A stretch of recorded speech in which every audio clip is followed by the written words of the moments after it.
Bom dia, na graça e na paz do Senhor Jesus, povo de Deus. Que a graça e a paz do Senhor Jesus esteja sobre as nossas vidas neste novo dia. Estamos aqui de volta para continuar a leitura da palavra de Deus e hoje nós vamos ler 1 Samuel capítulo 18. Mas antes da leitura, aquele aviso. Eu tenho aqui, neste outro celular aqui, uma lista de pedidos de oração que os irmãos têm me enviado e nós vamos estar orando por esses motivos de oração. Inclusive, os irmãos são convidados a, nas suas orações particulares, lembrarem desses pedidos. Eu tenho feito isso. Em alguns momentos tenho tirado tempo para orar na minha oração particular, além da oração que faço aqui na nossa leitura. Depois da nossa leitura eu também oro em outros momentos. E aí o aviso logo no início é: se você tem um pedido de oração por si mesmo, por outra pessoa, pode deixar aí nos comentários deste vídeo e no vídeo seguinte nós já vamos estar orando pelo seu pedido de oração. Se porventura, já até peço desculpa, não sei se aconteceu, de algum irmão deixar algum pedido de oração e eu não fiz menção, põe de novo nesse vídeo para eu ver, porque talvez algum pode passar, como se diz o ditado, pode passar batido, né? Conto com a compreensão dos meus irmãos. Vamos então à nossa leitura de hoje. 1 Samuel capítulo 18. É um capítulo relativamente curto, mas um detalhe. É uma leitura triste, vamos dizer assim. Samuel já ficou muito triste porque Deus rejeitou Saul e disse para Samuel que estava rejeitando Saul porque Saul era desobediente. Mandou Samuel ungir um novo rei, já foi ungido Davi. Davi agora, Deus guia as circunstâncias para que Davi se aproxime de Saul. E o que nós vemos agora é Davi crescendo cada vez mais até chegar a hora de assumir o trono. E Saul se distanciando cada vez mais de Deus até o ponto de morrer de uma maneira vergonhosa. É isso que nós vamos ler agora. E aí lá no final eu vou compartilhar com os irmãos como isso pode se aplicar a cada um de nós. Vamos à leitura. Nesta Bíblia aqui, NVI, o título é A Inveja de Saul. Depois que Davi matou o Golias, agora vai despertar uma inveja por parte de Saul. E o texto diz assim: depois dessa conversa de Davi com Saul, após a vitória contra o Golias e o exército dos filisteus, Saul conversa com Davi e o chama para fazer parte do seu exército. Surgiu tão grande amizade entre Jonatas e Davi que Jonatas tornou-se o seu melhor amigo. Coisa interessante aqui, essa amizade vai ter alguns desdobramentos muito interessantes aí. Jonatas vai se revelar o contrário do seu pai, um homem muito humilde e até submisso a Deus. Daquele dia em diante, Saul manteve Davi consigo e não o deixou voltar à casa de seu pai.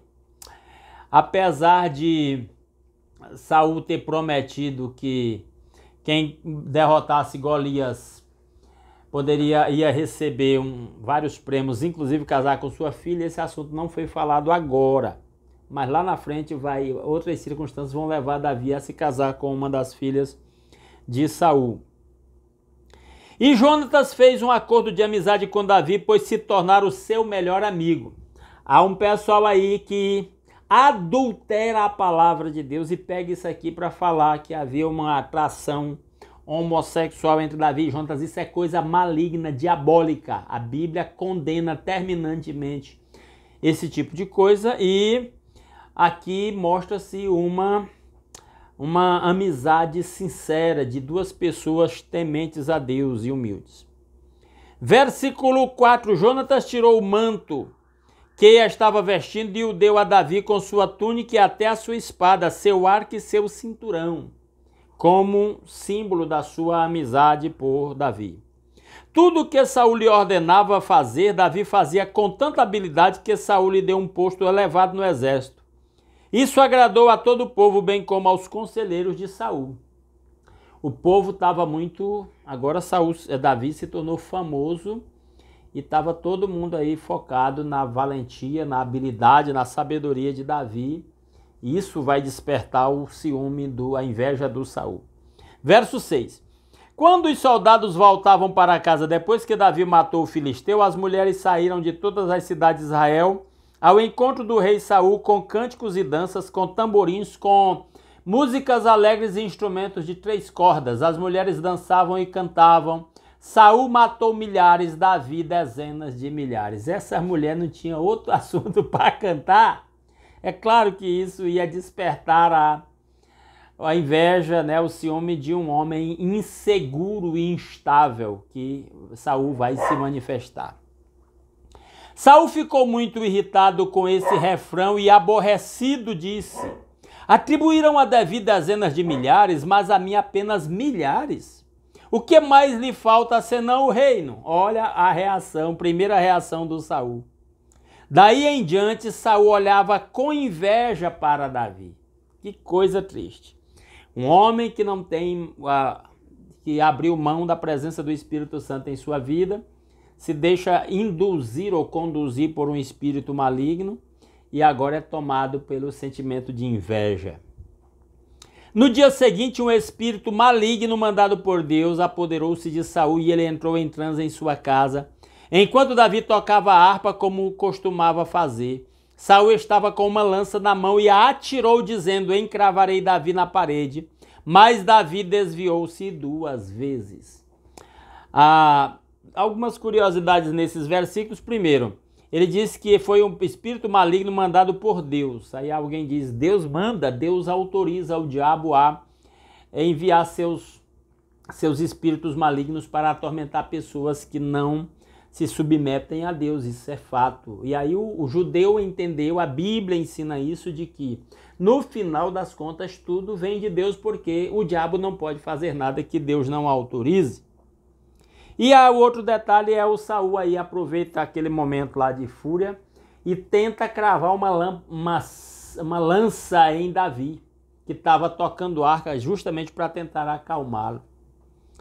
E aí o Davi se desvia. Ele mostra-se um homem hábil e com bons reflexos. Verso 12, Saul tinha medo de Davi. Olha os sentimentos: medo, inveja. Gente que não tem temor de Deus vai ser tomado por esse tipo de sentimento. Por quê? Porque o Senhor o havia abandonado e agora estava com Davi. A coisa começou a ficar bem evidente que agora o guiado pelo Espírito de Deus era o Davi e não o Saul. Então afastou Davi de sua presença e deu-lhe o comando de uma tropa de 1000 soldados que Davi conduzia em suas campanhas. Então, Davi se torna comandante de uma tropa aí, uma estratégia de Saul para afastar o Davi de si. Ele tinha êxito, o Davi, né? Ele tinha êxito em tudo o que fazia, pois o Senhor estava com ele. Vendo isso, Saul teve muito medo dele.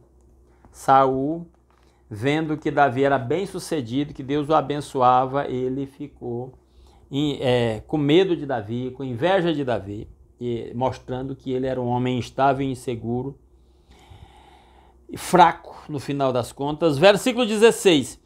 Todo Israel e todo Judá, porém, gostavam de Davi, pois ele os conduzia em suas batalhas. Davi era popular no meio do povo e isso despertava o medo e a inveja do Saul. Saul disse a Davi: aqui está minha filha mais velha Merabe, eu a darei em casamento a você. Apenas sirva-me com bravura e lute as batalhas do Senhor.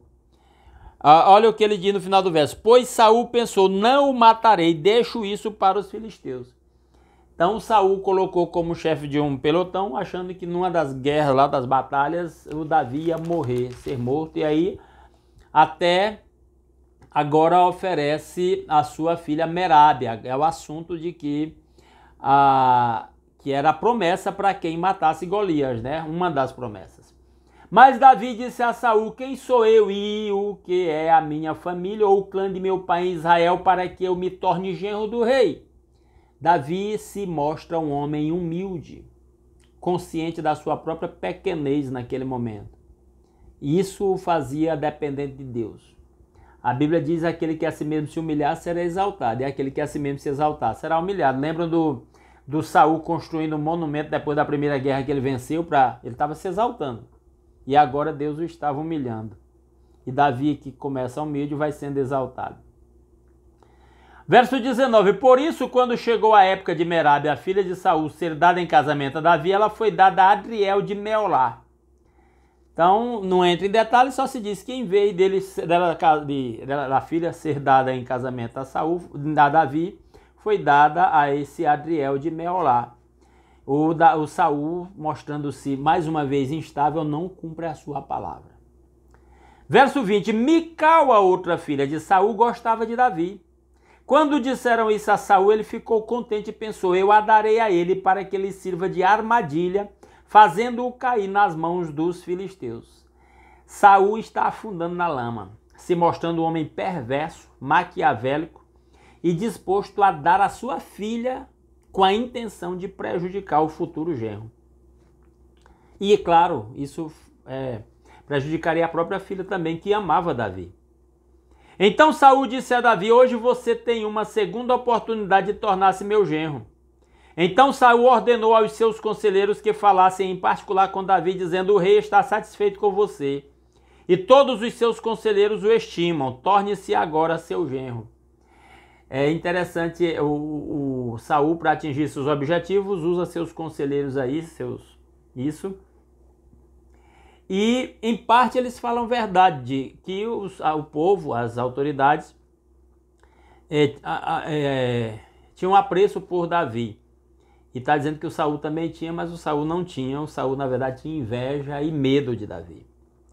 Verso 23. Quando falaram com Davi, ele disse: vocês acham que se tornar-se genro do rei é fácil? Sou homem pobre sem recursos. Naquela época, quem ia se casar dava um dote para o pai da moça. E quanto mais poderosa era a família, mais o dote tinha que ser grande. Então Davi se reconhece um homem sem posses para dar o dote que a filha do rei, que o rei exigiria pela sua filha. Quando os conselheiros de Saul lhe contaram o que Davi tinha dito, Saul ordenou que dissessem a Davi: o rei não quer outro preço pela noiva, além de 100 prepúcios de filisteus para vingar-se de seus inimigos. O plano de Saul era que Davi fosse morto pelos filisteus. E aí, olha de novo a maldade. Mas aí ele pede 100 prepúcios. Os israelitas eram, não sei se você entende o que são os prepúcios. Os israelitas, eles são circuncidados desde Abraão. Nós vemos isso lá em Gênesis. Circuncidado significa pegar a pele do órgão sexual do menino, aquela pelezinha da ponta do órgão sexual, e cortar. Então, o que Saul está exigindo como um dote? Eu quero 100 prepúcios. Os filisteus não se circuncidavam. Ele disse: eu quero 100 prepúcios de órgãos sexuais dos filisteus. Com a intenção de que Davi fosse usado contra uma batalha contra os filisteus para tirar esses prepúcios e fosse morto pelos próprios filisteus se defendendo desse ataque de Davi. Verso 26. Quando os conselheiros falaram novamente com Davi, ele gostou da ideia de tornar-se genro do rei. Ele se tornou um guerreiro e quando o assunto era batalhar, ele até se empolgava. Então, é só isso, vou providenciar o dote da noiva. Por isso, antes de terminar o prazo estipulado, Davi e seus soldados saíram e mataram 200 filisteus. O Saul pediu só 100, ele trouxe 200. Ele trouxe os prepúcios e apresentou-os ao rei para que se tornasse seu genro. O prepúcio, então, era a pelezinha que era cortada. Imagine a cena, Deus me livre. Então Saul lhe deu em casamento sua filha Mical. O rei cumpriu a palavra dessa vez. Quando Saul viu claramente que o Senhor estava com Davi e que Mical, sua filha Mical o amava, temeu ainda mais e continuou seu inimigo pelo resto da vida. Só fez piorar a situação, porque agora ele percebe que Davi é famoso, é amado pelo povo e amado pela sua própria filha, que ele pretendia usar como isca, como armadilha para a morte do Davi, e o tiro saiu pela culatra. E o Saul só vai afundando. Esse é o destino de quem rejeita Deus, quem desobedece a Deus. O destino é esse. Os maus não prevalecem. Eles vão cair. Versículo 30. Os comandantes filisteus continuaram saindo para a batalha e todas as vezes que o faziam, Davi tinha mais habilidade do que os outros oficiais de Saul e assim tornou-se ainda mais famoso. Então a fama de Davi agora já se espalha por outros lugares, à medida que se ouve da habilidade dele na guerra. E isso só piora a situação do Saul, que vai afundando cada vez mais. Qual é a aplicação disso para a nossa vida? Não desobedeçamos a Deus. Coloquemos como prioridade na nossa vida a obediência a Deus. Davi é o exemplo de que vale a pena temer a Deus, obedecer a Deus, depender de Deus. A gente nota que Davi não foi lá usurpar o trono porque tinha sido consagrado rei. Provavelmente até aqui Saul ainda não sabia que ele tinha sido consagrado rei.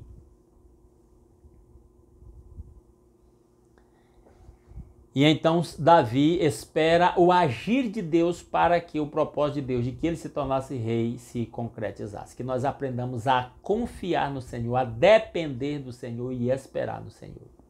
Amém, povo de Deus? Que o Senhor, nosso Deus, aplique a sua palavra aos nossos corações. Vamos orar?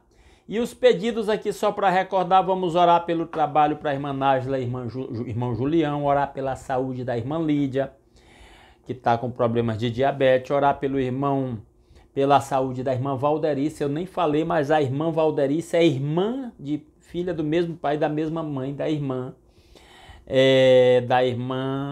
a Lídia. Lídia e Valderice são irmãs. Nájila é filha da irmã a Lídia e sobrinha da irmã a Valderice.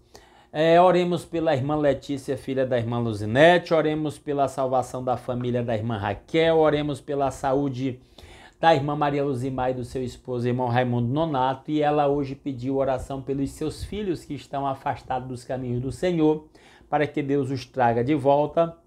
Oremos pela salvação da família da irmã Silvia, oremos pelos irmãos da irmã Lucinalva, para que Deus trabalhe nos seus corações e desfaça conflitos entre eles. Oremos pela cura do Luiz, pedido da irmã Maria Edna. E oremos pelo pai. Continuemos orando pelo pai do irmão Francinaldo. E se o irmão Francinaldo puder deixar aí a notícia, se o pai já foi operado e se passa bem, comente aí nos vídeos, irmão Francinaldo, para a gente saber, tá bom? Os irmãos vão nos falando do que vai acontecendo com cada pessoa. E aí eu aproveito, eu tenho 2 pedidos de oração. Ore por uma irmã da nossa igreja já muito idosa, que está com câncer e que está cada dia agravando um pouquinho mais, já é muito idosa.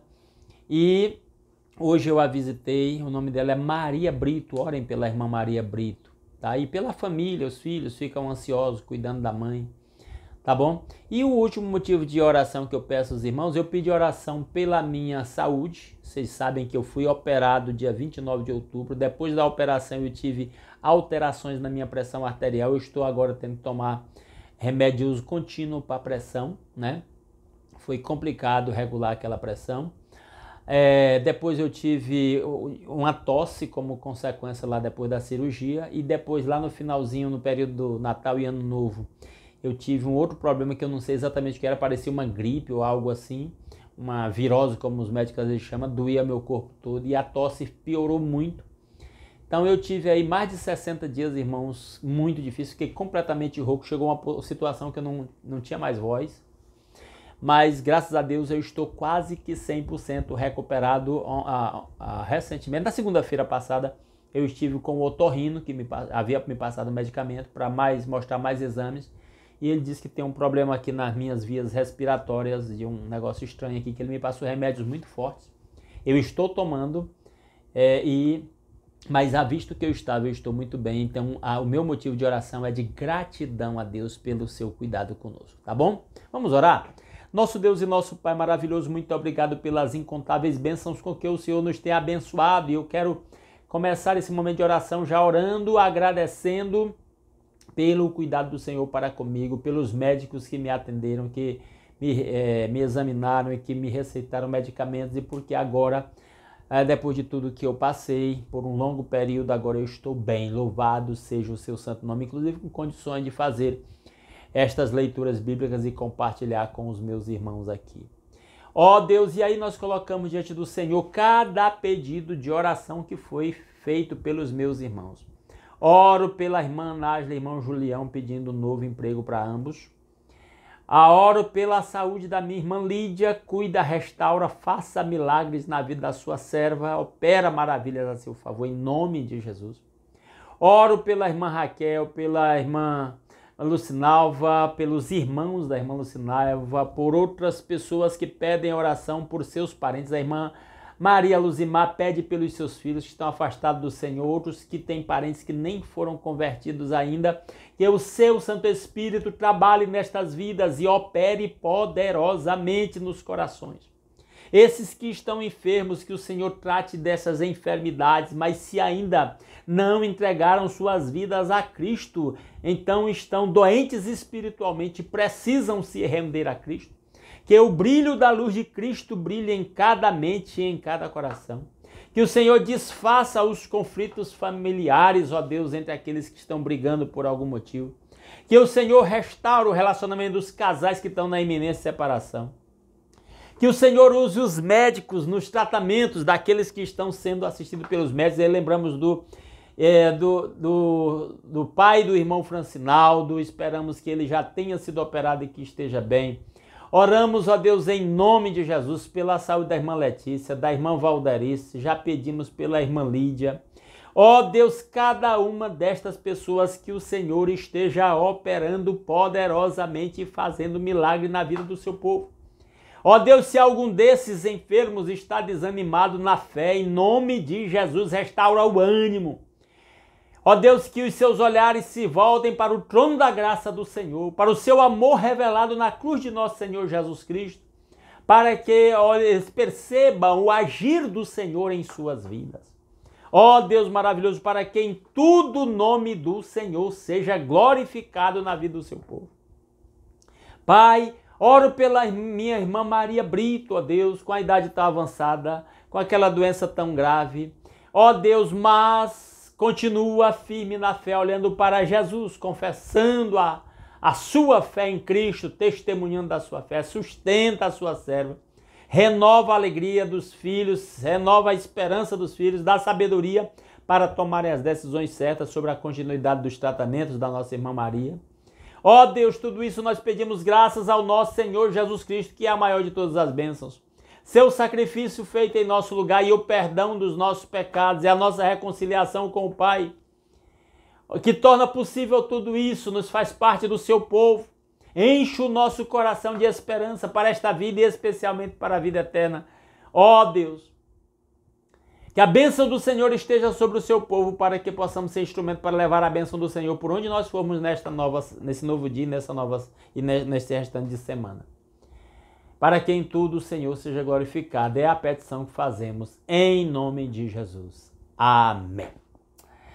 Meus amados irmãos, muitíssimo obrigado pela sua companhia. Se Deus quiser, amanhã às 5h30 da manhã estaremos aqui de volta, continuando a leitura da palavra de Deus. Aguardo vocês. Um grande abraço a todos.